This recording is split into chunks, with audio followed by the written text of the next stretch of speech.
राधे राधे दोस्तों, स्वागत है आपका मेरे YouTube चैनल इंडिया पैराडाइज में। और आज हम आए हैं रावल गांव और रावल गांव आप पूछोगे कि रावल गांव में क्या है। रावल गांव में ब्रज धाम की अधिष्ठात्री देवी जो कही जाती है राधा रानी, उनकी जन्मस्थली है। और यहाँ पे हम आए हैं, जो उनके ये प्रवेश द्वार है। और यहाँ पे देखो ये लिखा हुआ भी है आपका प्राचीन मंदिर श्री राधा रानी जन्मस्थान रावल। और इस टाइम अभी ये सड़क बन रही है, तो आपको दर्शन कराएंगे। आपको और आपके पूरे परिवार को राधा अष्टमी की हार्दिक शुभकामनाएं। राधा रानी की कृपा आप पर और आपके पूरे परिवार पर हमेशा ऐसे ही बनी रहे। और ये मेन हाईवे से 400 मीटर अंदर राधा रानी का मंदिर स्थित है। तो हम आप लोगों को लेकर जा रहे हैं राधा रानी के दर्शन कराने के लिए। राधाष्टमी के 2 दिन पहले हम लोग यहाँ पर दर्शन करने के लिए आए थे। तो राधाष्टमी की तैयारी के लिए सड़क निर्माण कार्य हो रहा है, इसलिए यहाँ पर सड़क पर थोड़ा काम चल रहा है।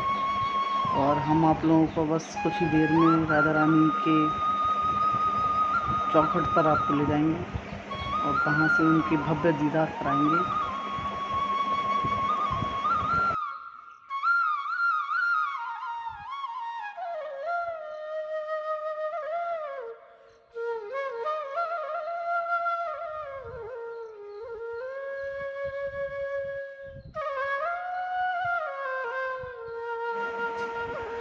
और जब हम मंदिर पे पहुँचे तो यहाँ की जानकारी करने के लिए हमने एक यहाँ पे बहुत ही ज़्यादा भक्त मिल गए थे हमें। हमने उनसे आग्रह किया तो उन्होंने यहाँ के बारे में हम लोगों को बताया और बहुत अच्छी जानकारी दी।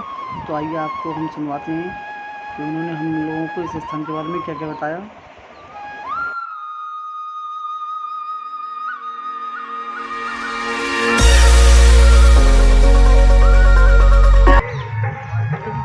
हाँ तो भैया यहाँ के जरा रावल धाम के बारे में आप जरा हमें बता दीजिए हमारे दर्शकों को। जी, रावल धाम ब्रजमान राजा जी की राजधानी थी। अच्छा। प्राचीन समय में नंद बाबा गोकुल के राजा थे और ब्रजमान बाबा रावल धाम के राजा थे। अच्छा।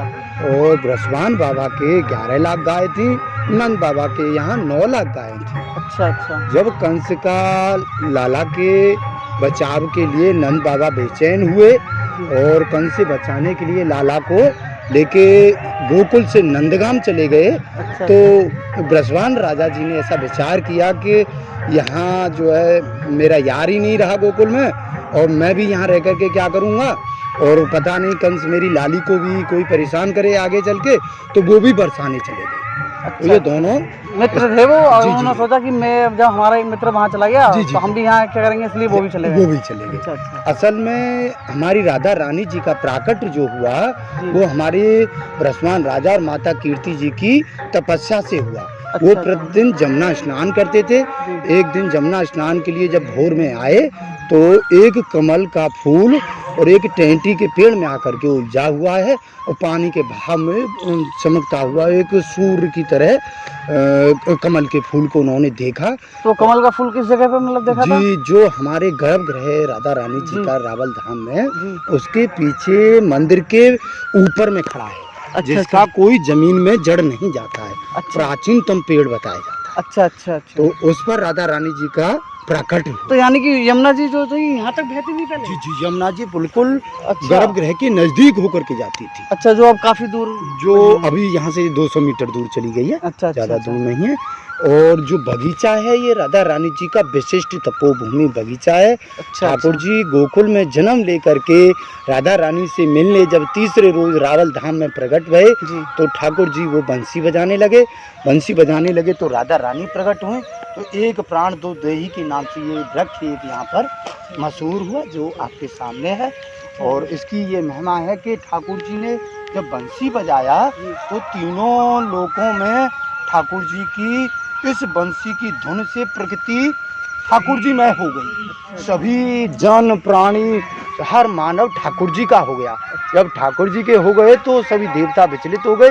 हमारी तो सभी जो है कि सस्ता बेकार हो गई। उनके हाथ में जो सत्ता ठाकुर जी ने सौंपी वो उनके हाथ से निकल गई। तब वो ठाकुर जी के चरणों में आए, निवेदन किया कि प्रभु आप इस बंसी को अब रोकिए, ये तो सभी तर जाएंगे तो फिर हमारा काम क्या रह जाएगा। तो ठाकुर जी ने बंसी तो रोक दी, लेकिन उनको ये कहा कि इस रूप में हमेशा राधा और कृष्ण पूजाएंगे और जो इस वृक्ष की परिक्रमा करेंगे उनकी मनोकामना ठाकुर जी पूर्ण। अच्छा, जो यहाँ पे ये जो बसवान जी का घर ये तो है? जी जी हाँ, प्राचीनतम पहला जो रावल धाम में घर है वो प्राचीनतम घर यही है। अच्छा, गर्भगृह है। अच्छा अच्छा जी तो बसवान जी तो राजा ही थे एक जी तरह। हाँ जी। तो इनका मतलब उनका महल मतलब जी देखिए, काफ़ी समय हो चुका है द्वापर युग को निकलते, और इसमें जो इस समय जो पुजारी जी हैं इनके पूर्वज लोग जो है सेवा करते ही आए। और ये कुछ समय जो प्रलय आया या जैसे भी यहाँ से वो अलग होकर के राजस्थान तक चले गए, तो वहाँ ठाकुर जी ने जाके उन्हें स्वप्न दिया, मेरे प्रभु जी को जो बाबूजी हैं अपने, उनके पूर्वजों को स्वप्न दिया कि मैं एक टेंटी के पेड़ के नीचे विराजमान हूँ, आप मुझे आकर के निकालिए और मेरी सेवा पूजा कीजिए। जब ठाकुर जी वो उनसे पूछने लगे कि मैं ऐसे टेंटी के पेड़ यमुना के किनारे कहाँ ढूंढूंगा, तो उन्हें स्वप्न में दृष्टांत दिया कि एक श्यामा गाय आएगी और चारों थनों से जिस देहरी पर दूध दोह दे और वहाँ जो टेंटी का पेड़ हो उसी पेड़ ठाकुर जी पेड़। तो जो गर्भगृह में राधा कृष्ण जी की जो मूर्ति है वो युगल सरकार है, वो उसी टेंटी के पेड़ के नीचे से प्रकट है।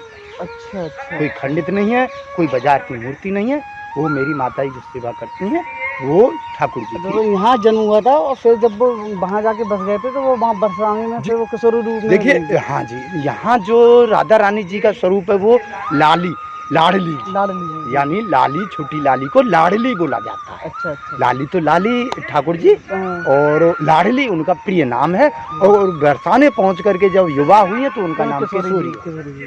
अच्छा अच्छा, हमारी राधा रानी जी 3 स्वरूप है। हमारी राधा रानी जी प्रेम की स्वरूप है, प्रेम की दाता है, भक्ति स्वरूप है, भक्ति की दाता है।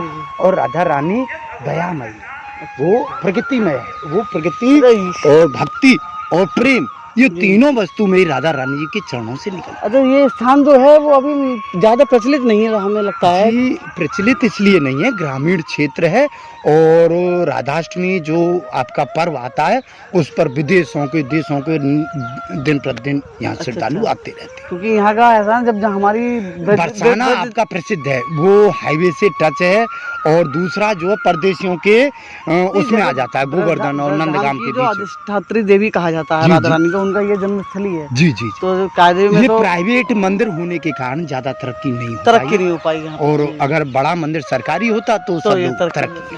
अच्छा अच्छा, अब सरकार का ध्यान भी हुआ है और ग्रामीणों का भी ध्यान है, मेरे ख्याल से काफी कुछ विकास हो चुका है। थोड़ी सी हमारे जनमानस को चेतना होने की जरूरत है और विकास बढ़ेगा। चलो, बहुत बहुत धन्यवाद आपका जो आपने लाडली जी के बारे में हमें इतने कुछ बताया। जय जय जय श्री राधे।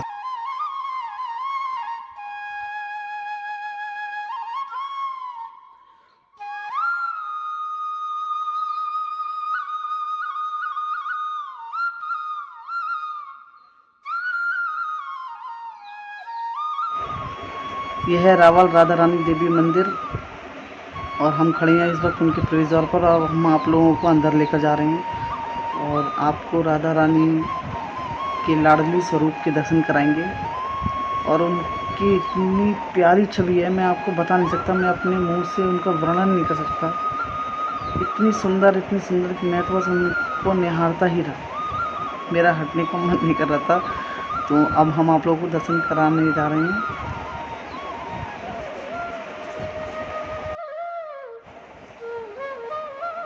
दर्शन करने से पहले एक बार जयकारा लगा दीजिए, बोलो राधा रानी की जय।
अभी आप लोग जो यमुना मैया के दर्शन कर रहे हैं ना, वो सामने दिखाई दे रही है बहती हुई, वो यहाँ से लगभग अभी जो आप देख रहे हैं और जहाँ मैं खड़ा हूँ यहाँ से लगभग 300 मीटर की दूरी पर हैं।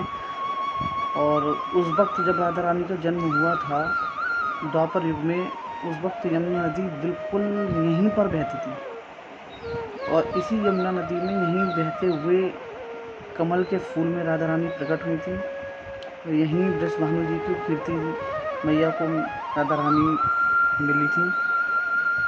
और मैं अभी आपको एक वृक्ष के दर्शन कराऊंगा जिस पर वो कमल का फूल आके अटक गया था, जिसे टैंटी का वृक्ष कहते हैं। ये है वो टैंटी का वृक्ष जिस पर कमल का फूल आके रुक गया था और फिर कीर्तिदा ने उस कमल के फूल में से राधा रानी को पाया था।